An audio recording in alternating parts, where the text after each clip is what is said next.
అక్క మీ పేరేం పేరు అక్క? లక్ష్మి అండి. లక్ష్మి.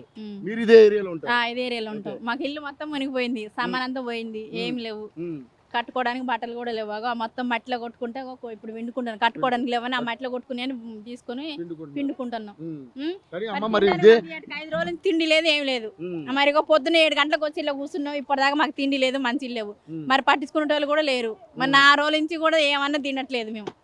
మరి ఏమన్నా మీకు గవర్నమెంట్ నుంచి ఆహారం ఏముంది, మా అంటే ఒక ముద్ద పెడతారు, అంతే వెళ్ళిపోతారు. ఒక పూట పెడతారు, ఏముంది, ఒక పూట పెట్టి ముద్ద పెట్టిపోతారు. ఒక పూట ఒక ముద్ద పెడతారు, మిగతా టైంలో ఎవరు పెడతారు చెప్పండి? అన్ని తడిసిపోయినాయి కదా. ఇప్పుడు మరి ఈ మిగతా ఇప్పుడు ఒక ముద్దతోటి ఒక రోజు మీరు ఉంటారా? ఇప్పుడు వాళ్ళైతే ఉంటారా? ఇప్పుడు ఇండ్లకి ఓట్లు అప్పుడు ఇండ్లకి వస్తారు, వచ్చి ఇల్లు చిన్న పిల్లని ఓటేసే పిల్లని కూడా కాళ్ళు కూడా పట్టుకుంటారు అవసరం అనుకుంటే. అవునా?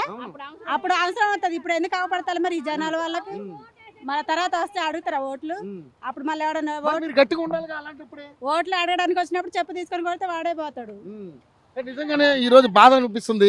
మరి నిజంగా మీకు ఈ రోజు గవర్నమెంట్ ఏం సాయం ఏం లేదు. మా అంటే 5 కిలో బియ్యం ఇచ్చారు, అంతే. ఇక 5 కిలో బియ్యం అంతే. ఇక మా అంటే రోజులు వస్తాయండి. ఇప్పుడు పిల్లలు చిన్న పిల్లలు ఉంటారు కదా, వాళ్ళకి ఎన్ని రోజులు వస్తాయి 5 కిలోల బియ్యం? మా అంటే 2 రోజులు వస్తాయి. మళ్ళీ మిగతా టైంలో ఏం తినాలి వాళ్ళు? ఏం కావాలమ్మా మీకు? ఏముంది, మా ఇంటికి 1 లక్ష రూపాయలు 2 లక్షలు ఇస్తే మంచిది అనుకుంటాం.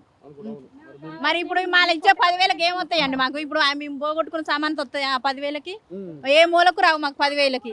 ఆ సామాను మొత్తం కొట్టుకుపోయినాయి, మొత్తం ఏం లేవు. ఒక బట్టలు తప్ప ఏం లేవు, మొత్తం వెళ్ళిపోయినాయి. గ్యాస్ బండలు అన్ని వెళ్ళిపోయినాయి, పొయ్యిలు కూడా ఏం లేవు. ఉన్నాయి, అవి కూడా పోయినాయి. ఏం చేద్దాం మరి? దాచుకున్నాయి కూడా అవి కూడా పోయినాయి. ఏమున్నాయి? ఏం లేవు. మరి ఇప్పుడు ఇంత వరద వాటర్ లోనే మళ్ళీ ఉతుకుతున్నారు, ఈ ఒంటి మీద వేసుకుంటే రోగాలు రావా? మరి ఏం చేయమంటే అడుతుకో, మరి ఏం చేయం? మరి కట్టుకోవడానికి బట్టలు కావాలి కదా. మరి ఇప్పుడు కొనుక్కోవాలంటే మరి ఏం చూస్తాయి డబ్బులు? మరి చెప్పండి. చూసారు కదండి పాపం, నిజంగానే డెటాల్ వేసుకుని మరీ ఉతుక్కుంటున్నారండి వీళ్ళు. అంటే ఇంత కర్మ వచ్చింది వీళ్ళకి. నిజంగా కంఫర్ట్ డెటాల్ వేసుకుని ఉతుక్కునే పరిస్థితికి వచ్చారు. నిజంగానే పాపం ఇది చాలా దారుణమైన అంశం. సో అక్క, మరి మీకు అంటే మీ పిల్లలు ఉన్నారా? ఉన్నారండి, నాకు 2 కూతురు. ఏం చేస్తూ ఉంటారు మీరు? మేము కూలి నెల చేసుకుంటామండి.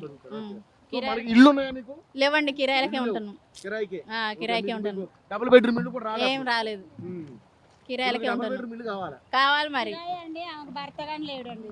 లేడండి, 2 పింఛన్ కూడా రావట్లేదు. చేసినా ఎవడు పట్టించుకోవట్లేదు, ఏం చేస్తాం? రావట్లే. సో మరి మీ ఏరియా నాయకుడు ఎవరు ఉంటారు చెప్పారా? చెప్పినామండి, ఏం చెప్తాం, చెప్తానే ఉన్నాం. అమ్మా మీకేంటమ్మా, మీకు ఇప్పుడు ఏం కావాలి? మీకు ఇల్లే కావాలి? మీకు కూడా మాకు ఇల్లు కావాలండి. ఇల్లు ఒకటి ఇస్తే చాలు. మాకు ఇంట్లో ఉన్న సామాన్లు అన్ని కొట్టుకుపోయినాయండి, అవి ఇప్పిస్తే చాలు. ఓకే. సో ఏ అక్కని కదిల్చినా ఇదే పరిస్థితి. పాపం వాళ్ళకి ఇల్లు వాళ్ళు అడిగేది కేవలం ఇల్లు, డబుల్ బెడ్రూమ్. గత ప్రభుత్వం ఇస్తానని చెప్పి మోసం చేసింది. మరి ఈ ప్రభుత్వం అన్నా వీళ్ళకి ఇల్లు నిర్మించి ఇవ్వాలని చెప్పేసి వాళ్ళంతా కోరుకుంటున్నారు. ఇప్పుడు జరిగిన నష్టానికి కనీసం 1 లక్ష రూపాయలు ఇస్తే వాళ్ళ ఇంట్లో ఆ సామాన్లను, ఈ సామాన్లు, బట్టలు అనేవి కొనుక్కునే పరిస్థితి ఉంటుంది. ఎందుకంటే మొత్తం సర్వం కోల్పోయి నిరాశ్రయలో ఉన్నటువంటి పరిస్థితి. ఏదో 4 గుడ్లు మిగిలితే వాటిని ఉతుక్కునే పరిస్థితి ఇక్కడికి వచ్చింది ఈ మున్నేరు వాగులో. అది కూడా ఈ మున్నేరు వాగులోనే ఉతుక్కుంటున్నారు. ఎందుకంటే ఎక్కడ ఉతుక్కోవడానికి ఛాన్స్ కూడా లేదు. ఇక్కడ అంత బురద, అంత ఎక్కడ చూసినా చెట్లు ఇరిగిపోయి మొత్తం ఆగం ఉంది మొత్తం అంత ఖమ్మం అంతా. సో దీన్ని ఇమీడియట్లీ సత్వరమే దీన్ని మొత్తం కూడా క్లీన్ చేయించాలి గవర్నమెంట్.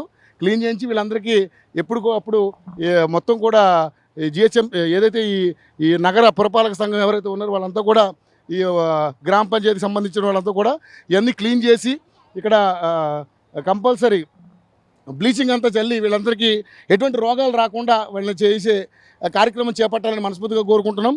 సో ఇది జరిగిపోయింది, కానీ దీన్ని నుంచి ప్రజల్ని బయటపడేసే విధంగా ప్రభుత్వం ముందుకు వెళ్ళాలని యూఐటీవీ కోరుకుంటుంది. సో యూఐటీవీ కంపల్సరీ వీళ్ళ తరపున ఉంటుంది. వాళ్ళకి న్యాయం జరిగే వరకు పోరాటంలో మేము కూడా భాగమై వాళ్ళతో పాటు ముందుంటాం. న్యాయం వాళ్ళు అడుగుతుంది ఒకటే, ఇప్పుడైనా కనీసం ఒక ఇందిరమ్మ ఇల్లు లాంటిది ఒక ఇల్లు ఇస్తే ఆ అద్దె కొంపల్లో ఉండలేక ఉన్న అద్దె కొంపలు కూడా కూలిపోయి ఈరోజు ఇది పరిస్థితి ఉంది వీళ్ళది. ఒక్కొక్కరు ఎవరిని కదిలించినా వాళ్ళు చాలా బాధపడుతున్నారు పాపం. కొంతమంది భర్తలు కూడా లేరు వాళ్ళకి, ఆ పిల్లల్ని వేసుకుని వాళ్ళ జీవితం గడుపుతున్నటువంటి పరిస్థితి. దయచేసి ప్రభుత్వం సత్వరం వీళ్ళకి న్యాయం చేయాలని మనస్ఫూర్తిగా కోరుకుంటూ, మరి ఇది గవర్నమెంట్కి మేము అప్పీల్ చేస్తా ఉన్నాం యూఐటీవీ ద్వారా. తప్పకుండా వాళ్ళకి న్యాయం చేయాలని మనస్ఫూర్తిగా కోరుకుంటున్నాం.